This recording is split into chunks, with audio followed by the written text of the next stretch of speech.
The best option, the best thing to do is still to get up, be an adult, control your emotions, be stoic, and do the things you're supposed to do day after day. Laying in bed and doing nothing is never going to be the best option. The best option is still to go to the gym, to work hard, to run your business, to be successful. I think the universe is absolutely and utterly giving. I've never seen anybody dedicate themselves to something completely and fail. I've never seen somebody eat right, go to the gym every day, train really hard, and not be in good shape. I don't believe there's a person on the planet who pays attention, tries their best, is never lazy, is on time, works hard, has a mentor, and is giving it his all, who isn't rich. I don't believe it. I think that if you do all those things, you're rich. And if you don't have any money, you're missing one of those key elements. Now, you can fool yourself and you can fool everyone else and you can pretend you're doing them. But if you're truly honest with yourself, am I finding people who are trying to teach me what I want to know? And am I trying? And the answer is fucking no every time. Feeling depressed is real. Depression as a disease, I do not subscribe to. The idea, I believe, that if you feel depressed, something is depressing you. And you should try your best to fix it. You should take control of your life and do your best. The idea, but they don't say that. They don't talk that. They say depression like it's this magic thing that comes out the sky and it gets in your brain. You're sad no matter what. And there's nothing you can do about it. And you need to only take pills. And I think that's a very bad way to look at the world. And that's a bad idea to subscribe to. And if you start to feel depressed, let's say your girl leaves you and you start to feel depressed, but you believe in the idea of depression, you're now going to start diagnosing yourself as clinically depressed, self-hypnosing yourself into hypnotizing yourself into being clinically depressed. And it's amazing how you can speak things into existence. I cannot become depressed because I don't believe in it. So it doesn't matter. We're talking about the different positions on the chessboard. But if the rules of the game remain the same, regardless of the position you're still trying to win, you still have to do the same things. So does it even matter at this point? If you come along and say he's depressed because of X and he's depressed because of Y and he's depressed because of Z, and the answer to all of them is still the same thing, then I don't give a fuck why you're depressed. All I know, what I will say as a matter of fact, is this world is hyper competitive, especially as a man. Most men are walking through life and they don't realize that it's constant competition. I was driving here. Even as I was driving here, I was looking out the window. I was looking at all these people just walking around. One of them had a fucking croissant. One of them was dressed like a dickhead because it's London. He thinks he looks cool. This fucking moron. We've all seen them. Yeah, moron. Some of the dude just talking shit on the phone. Some of the guy with headphones in, waiting to be fucking murdered, wouldn't even hear it coming. And all these NPCs, I'm just looking at them going, do they realize they're in endless, constant competition? Every single pound they want, someone else wants. Every single girl they want, someone else wants. There are people like me out here. I will destroy, you could get all 30 of them in a room and I will sit by myself and absolutely annihilate them in any single metric. And they're just sitting there just fucking floundering and wandering through life, unaware of how competitive the world is. Well, and whinging how unfair it is. And whinging how unfair it is. And this is my point. If the world is truly that competitive, you do not have time to be depressed because it's a non-competitive mind state.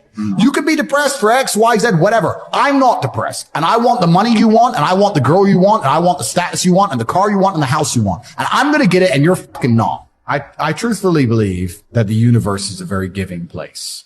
And I don't want to sound, airy-fairy, but I truthfully believe that the universe is a giving place, and that if you actually really want something, how much you want is how much you're prepared to sacrifice. So if you want $500,000 a year, you can definitely make that. And that level of stress you'll absorb for that money and the amount of headache you'll go through, if that's the amount you're prepared to accept for a happy life, you'll have it. I think that you have to pre-decide, right? So even my level of wealth comes with enormous stress. Governments are after me. Like most people are not mentally prepared for the bullshit I go through. So the number one factor that's going to decide how successful you are as a person is your ability to absorb stress, your stress level. The better you are at dealing with stress, the more problems you can fix, the more money you're going to make. So you have to decide where on that scale, because you could just be homeless and have no stress. Right? You could exactly. You could be a brokey and be on the dole and just, I'm broke, but nothing really troubles me.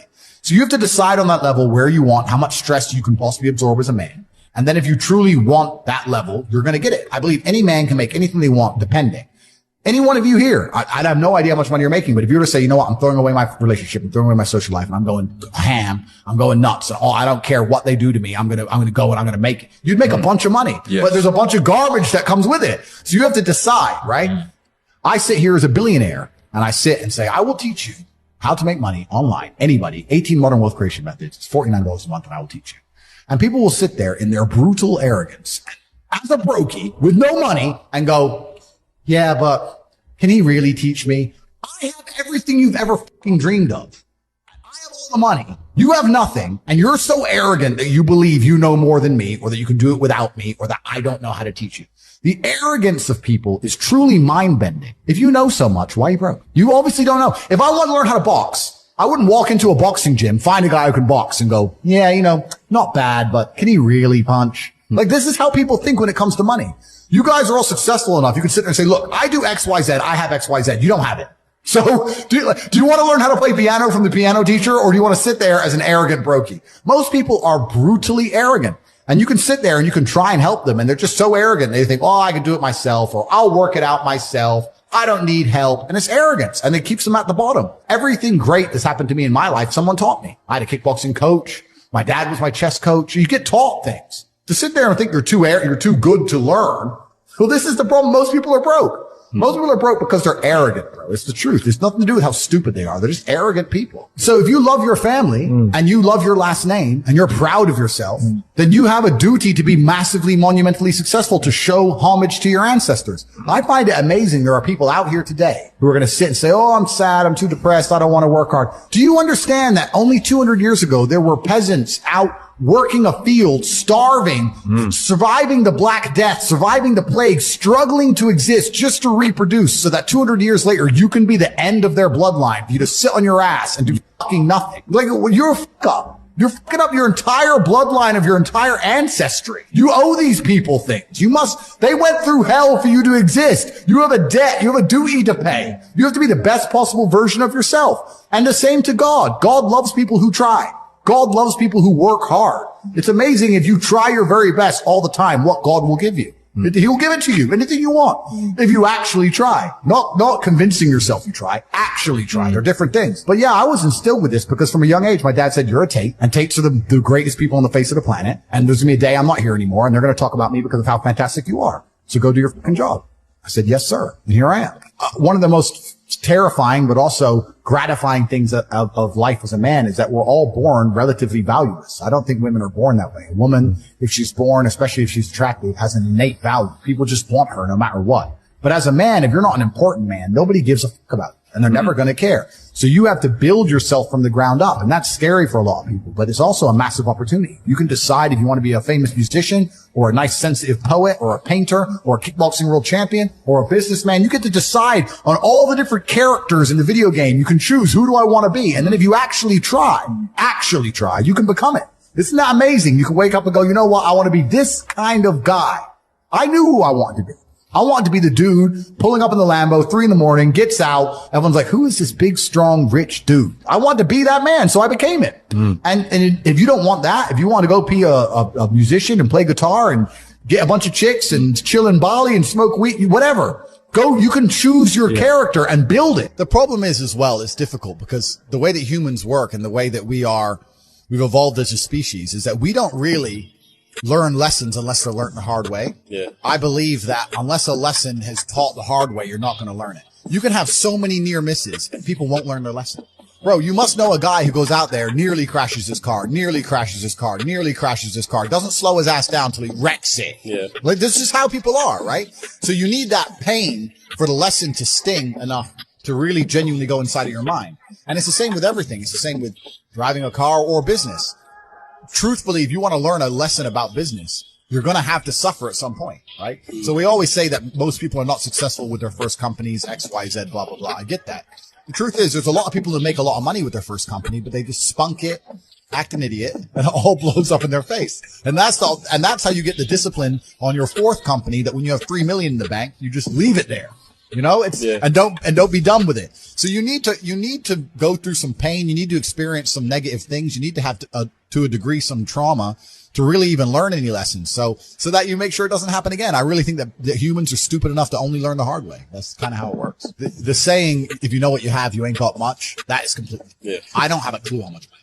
When I was broke, I knew exactly how much money I had. I had 117 pounds in the NatWest, and that was it. I'm poor, rent's paid, I ain't got nothing else. When I was broke, I knew exactly how much I had. But now I'm at a point where it gets really difficult to truly measure how much money I have. Because you have cash. Okay, that's easy. Even then, once you have a healthy respect for money, once you get past a certain amount of money, you don't need it in the bank.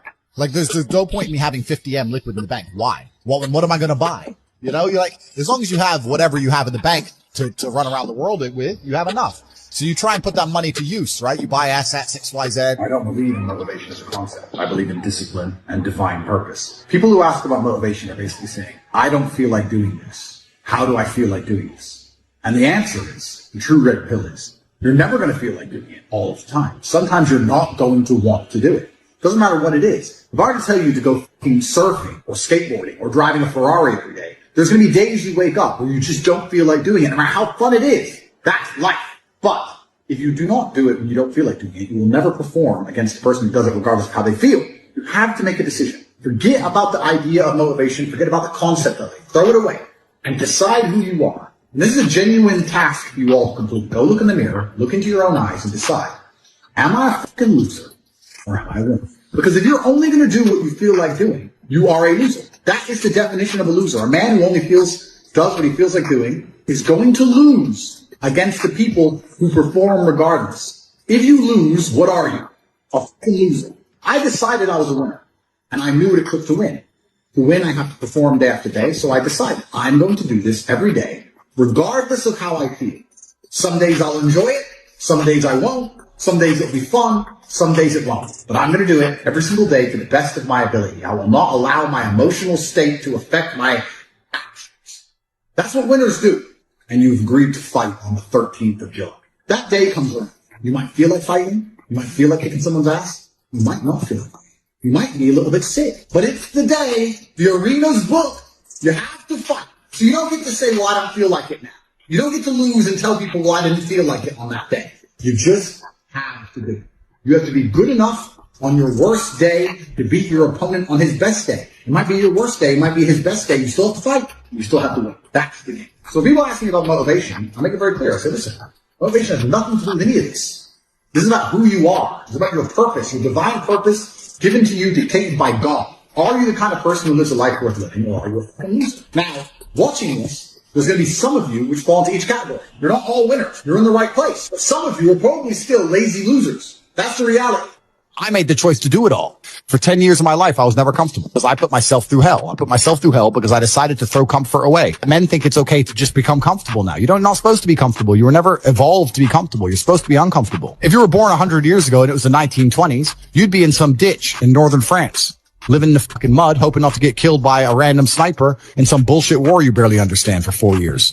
Then you'd come home and hope your wife hasn't been bombed. That's the world. The world has become exceptionally easy for a lot of men. It used to be a different place. Most men were cannon fodder. Most of us would have ended up in wars, dying for fucking no reason. And me as a man, when I put myself through hell, when I have had such exacting, such stringent standards for myself, why would I then have less exacting, stringent standards on the people I meet? Why would I put myself through hell to be me and then meet someone who didn't put themselves through hell and then treat them like my equal? No, f*** you. I suffered when you didn't. So you're not my equal because you decided not to suffer. You have enjoyed comfort when I haven't, and that's fine, but don't expect me to look at you as my equal because you're not. I'll snap your fucking neck. I can never be depressed if I never slow down. Speed is extremely important. Speed defies gravity. How does a plane fly through the air and defy gravity? Speed. Moving too fast to fall. If you're always attacking life, if you're always doing things, if you're always making more money, if you're always traveling the world, doing this, doing that, new car, here, there, new podcast, meeting James English, boom, boom, boom. You know, if you're always doing things all the time, unhappiness can't catch you. But I also know that speed is a fantastic way to be happy all the time. I'm always looking forward to something. I wake up every day excited. I'll go do this today. I'll go do this today. I'll go do this today. And I very much live my life in a frame of, no, I have to do this. It's very much I get to do this. There's another thing that a lot of people make a mistake with when I talk to them. Like, I have to go to work today. Change your language. I get to go to work today. Imagine you had no job. It'd be worse, right? Because otherwise you'd be working. So you get to go to work. I have to fix the car. At least you have a car. You get to fix your car. Most people don't got one. I have to go get the kids. You get to go get the kids because you have these beautiful children who love you. If we were still in the animal kingdom, the lions that you see on TV, they weren't just born big lions. They had to fight other lions. They had to fight to get that antelope. They had to fight other animals, hyenas, jackals. They had to fight to be the boss. We're living in a comfortable world now where people think, it doesn't matter, it doesn't matter. But you know what? To some degree, it does matter. It does matter, and I'll tell you who it matters to. It matters to your soul, and it matters to God. I stand in the mirror with a pure heart, I know I am the best version of me that could possibly ever exist. I know that God is proud of me. There's nothing that God hates more than sloth and laziness. If God were to create a man and that man were to sit around and do all, God will frown upon you. It's why you're never lucky. If you're listening to this and you think I'm never lucky, I'll tell you why, because God dislikes you because you're fucking lazy. Start to work. Start to show God the beauty of his own creations. You'd be amazed how lucky you'll become. Wow. God is unhappy with these people. And inside their hearts, they're unhappy. We talk about depression, anxiety, all those things you mentioned earlier on this podcast. That comes from self-loathing. You loathe your own weakness. You loathe your own laziness. This is what all of these things are. I don't feel depression. How can I feel depression when I'm the most powerful version of me that I could ever fucking be? How can I feel depression when I could squeeze my own hand hard enough to break my own bones? How can I feel depression when I've smashed and destroyed 68 people's faces in front of me? Men who thought they could test me in fair combat. How can I feel depressed? It's impossible. This is what the beautiful thing about being a man is, right? It's because being a man is difficult. It's so much harder than being a woman. Being a man is hard mode. But just like you play the video game on hard mode, when you win, you get a higher score. There is no better existence than a top tier male. I think that most people failing in life know very well they're failing. And it doesn't matter what avatar you decide to absorb or who you decide to be. You can decide to be it, and you know true in your heart if you're giving 100% of your energy towards becoming it or not. Doesn't matter if you want to become a famous musician. Doesn't matter if you want to become a bodybuilder. Doesn't matter if you want to become a pro fighter. Doesn't matter what you want to be. You know in your heart if you're actually trying or not. You have to decide what you want to be and try and become it. And a lot of the people who are genuinely unhappy or miserable in their hearts know they're not trying. I actually believe, and this is another thing I'll say, I believe the universe is very giving. I think the universe and God himself is very giving. I've yet to meet somebody in all my years who is genuinely giving 100% of themselves day after day, doesn't snake anyone, firm handshake, look you in the eye, doesn't lie to nobody, and tries 100% who doesn't get what they want. I've never seen it. Every single person who doesn't have what they want, there's something in their story that doesn't quite add up. I've yet to see some guy who, have you ever seen a guy who eats right, who trains his ass off, and never misses a gym session, ever, not grow? It's just, that's the way the universe works, right? So if you're truly about it, and you're truly trying your absolute best, you're going to do it. And that's what I believe. I believe the universe is extremely giving. So when I meet somebody and they go, I really wanted this and I don't have it, I say, you didn't really want it.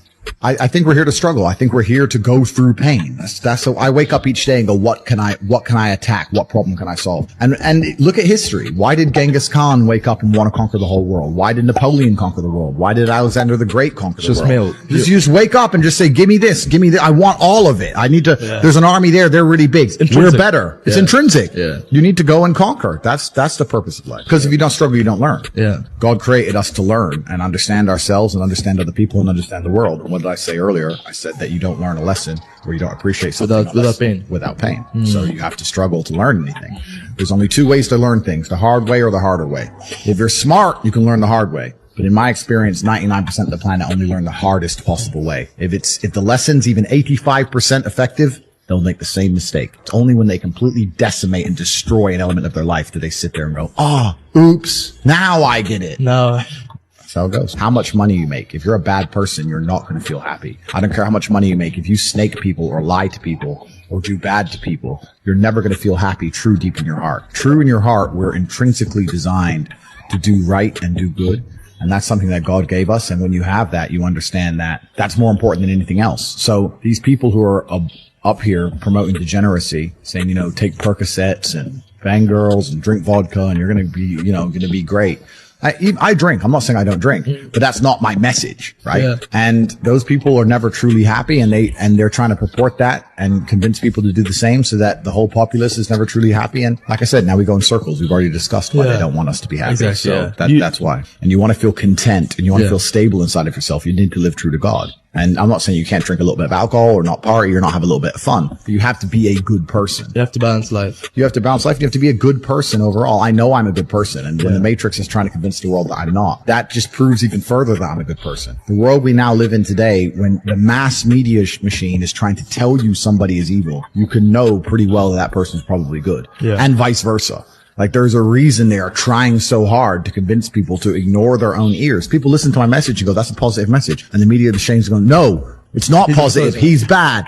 They're trying to brainwash you. I don't believe in the societal paradigms in which they have tried to construct this idea of happiness. I don't believe or subscribe to the way that happy and sad is currently understood by the masses of the population. I think if you are anything less than absolutely distraught, you are happy. You're a version of happy. It's like saying gray is a version of black, right? No matter how light the gray is, you can still call it a version of black. And unless you've gone through an event, which hopefully doesn't happen too often, like the passing of a family member or something that's truly destructive and detrimental to your mindset, besides these events, which hopefully only happen a few times in your life, you should be happy. If you're not crying or paralyzed in silence due to the absolute magnitude of a detrimental circumstance or the absolute magnitude of a negative event, then you are a version of happy. So I am always happy is the short answer. I don't believe in not being happy. I don't believe in not saying to myself I'm happy. I'm always a version of happy. And this idea of chasing happiness and always being concerned and preoccupied with how happy you are is actually the biggest mistake that a lot of people make, I think, in the world today, especially men who wake up and go, I don't really feel happy, so I need to get happier. And that's how they end up down a hedonistic path of drugs or alcohol or gambling, chasing pleasure. I don't care how I feel.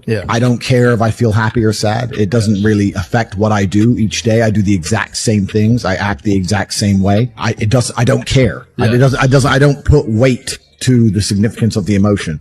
So I always consider myself a happy person, but if I woke up and I was slightly less happy one day than another, it wouldn't affect anything I do and I wouldn't put any relevance to it. I'm human and that's life. And so am I any happier now that I have hundreds of millions of dollars than before I was broke? But I was never unhappy. I'm the same state that I was then that I am now. I have work to do and I will do it. It's as simple as that. Well, also there's no light without dark and there's no joy without pain. You can't have a rainbow without a little rain. Exactly. And no matter how hard you chase pleasure and happiness, there's going to be dips and troughs in between. There's going to be come downs and downtrends, and you're going to have the juxtaposition between that time you were laughing your head off and acting giddish like a child and the time that you feel depressed as such. And I think it's much better to just adopt a very disciplined, stoic mindset. I'm always the same base level of happy regardless.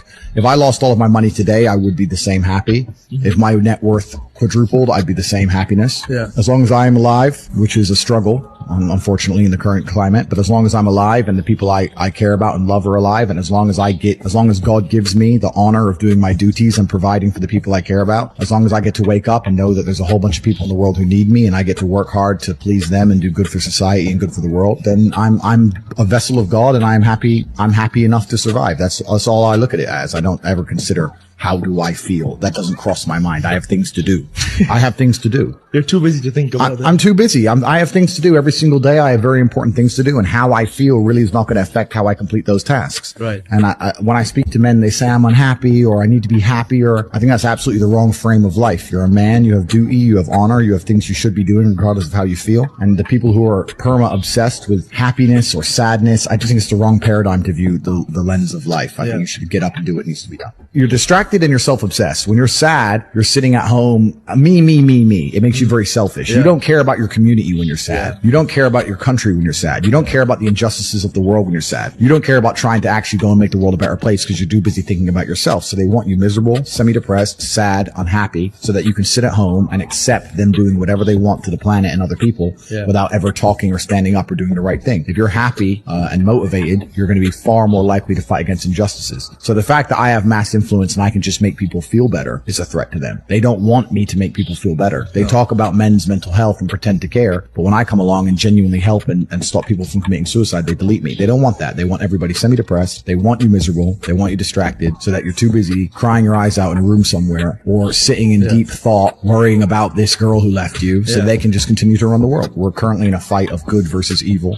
It's genuinely that serious. This is whether it's the Bible or the Quran or any superhero movie, this is the battle of good versus evil. And anybody who's sitting who doesn't see that every armed conflict on the planet, the conflict for our minds, the way the Matrix is attempting to control us, this is genuinely a battle of God versus Satan. And if you think that you can just sit idly by while these two titans go to war and you're not going to end up caught up in the crossfire, then you're absolutely and utterly ignorant at best, a coward at worst. And I think it's most likely cowardice. We're in the middle of the greatest battle that humankind has ever faced. And unless people stand up and actually try and fight hard for good and for God. The reason I talk about not to tell people I've had a hard life, it's to make it clear to people who are complaining about their own life that the bad things that are happening are what you need to become the man that you want to be. I can't talk about women because I actually think trauma is terrible for women because they masculinize. They become cold, and that's not attractive. Right? We want feminine, pure, protected women. I don't want a woman to ever go through anything bad in her life. A man should go for her, protect her. So I think that's how she's her best self as a woman. But I think to be your best self as a man is the absolute opposite. Someone emails, this has happened to me. I'm like, good. No, what do you mean good? It's terrible. How else are you going to become important? How else are you going to find endless fire to get up and struggle